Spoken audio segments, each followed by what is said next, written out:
Welcome back, everybody. I'm Michael Foley, and in this video, I'm going to teach you how to breathe properly for combat sports. You don't have to be around combat sports very long before you figure out that breathing is one of the most important aspects of fighting. So in the over 3 decades I've been coaching combat sports, I've seen something happen time and time again. You get a young, energetic athlete, they're ready to get in, they're eager, and they want to get into combat sports right away. They always ask, when can I do my first fight? And eventually, I'll let them get in and spar. And it happens every single time. They gas out in the first 20 seconds. Now the question is, why? And the answer is simple. They just don't know how to breathe properly for combat sports. So I'm going to try to break this up into sections. I'm first going to show you how to breathe when you train. Then I'm going to take you through a mock sparring match where I'm going to get beat up by a little demon. I'm going to show you how to breathe when you're on offense, how to breathe when you're on defense, and then how to breathe so that you catch your breath and rest in between rounds. So first things first, let's look at proper breathing technique. We breathe naturally. We breathe in, we exhale, and it's automatic. You don't even got to think about it. But when you're fighting, you do have to think about it, at least in the beginning while you're learning how to do it. Just a couple of points. If I'm getting ready to throw punches or if I'm on defense, I'm not going to relax my core to breathe. But when you're in your fighting stance, you're crunched, everything is tight. And when new people are starting out, they equate crunching everything up to holding their breath to brace for impact. And that's a big no-no. We want to avoid that. So let's try this first. When you're gonna breathe out, you're gonna flex your stomach. So instead of relaxing and breathing out, I'm gonna purposely breathe out, and I'm gonna do that by flexing my stomach. So every time I exhale, I'm gonna flex my core. Every single time I breathe out. As that air travels up from my lungs to go out through my mouth, I don't want to keep a loose jaw. If I'm relaxing my jaw and breathing through my mouth, this right here is loose, it's wobbly, and if I get hit there, it's lights out. I can get my jaw broke, get knocked unconscious, and I want to avoid those things, obviously, in combat sports. So you're better off keeping your teeth together and breathing almost through your teeth or through your cheeks right here, or opening just a little bit, so you can maintain rigidity right here in the musculature around your jaw. So when I put all those things together, I'm gonna use a jab, for example. When I step in to throw my jab technique, I'm gonna flex my stomach, force the air out of my mouth with my teeth close together or even touching. And I wanna force the air out, and I'm gonna press my tongue to the roof of my mouth to cut the breath off.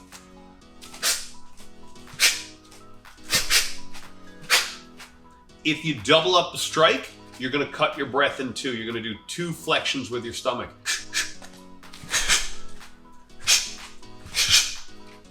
Breathing out is the only real thing you gotta think about. The breathing in is automatic. So the second you relax that forceful breath out, your lungs are gonna wanna fill back up. You don't even gotta think about that part. Now, breathing with a mouth guard in can make this a little bit more difficult. So if I put this mouth guard in, I should still be able to breathe when I punch. Okay, so let's see what this looks like on the heavy bag. Every time I punch, I'm gonna flex my stomach and breathe out through my mouth. You might hear some people at the gym, every time they punch, they yell. And I think it has more to do with ego and wanting to take up a lot of room more than anything else, because in order to do that, you have to open your mouth, and that puts your jaw in harm's way if you get hit. I'd much prefer to keep your teeth tight together. If you get hit in the jaw, there's a lot less space for it to travel, which is gonna equate to a lot less chance of you getting knocked out or getting your jaw broke. Okay, so on the bag, I'm moving around.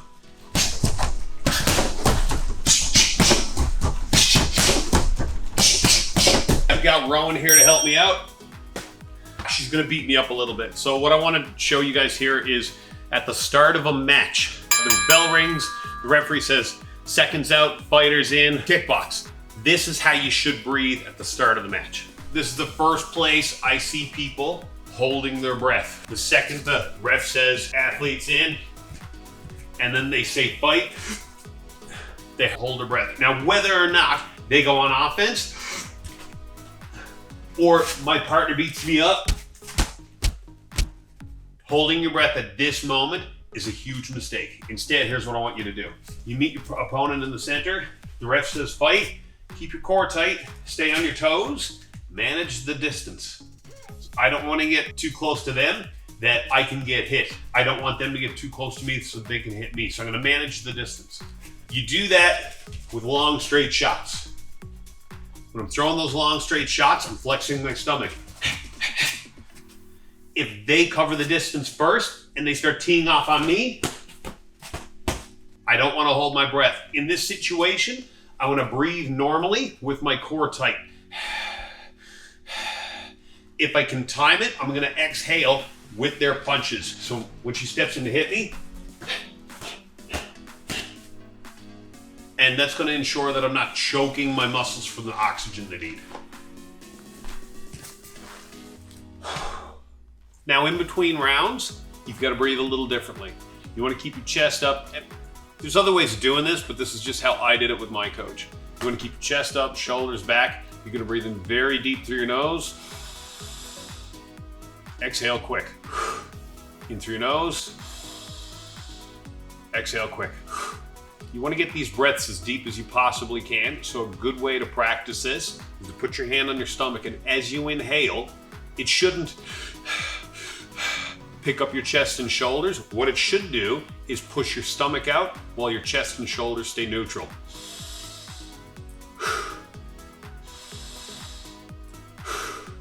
So I would take 3 to 5 good breaths like that, and then my coach would give me a little water, a little instruction, a couple more breaths, a little more water if I wanted it, a good pat on the back, say anything you needed to hype me up for the next round, and then I'd be off to start the next one. Thanks again for watching. If you haven't already, don't forget to like, subscribe, and turn on notifications. I'm Michael Foley. This is Rowan. I'll see you on the mats.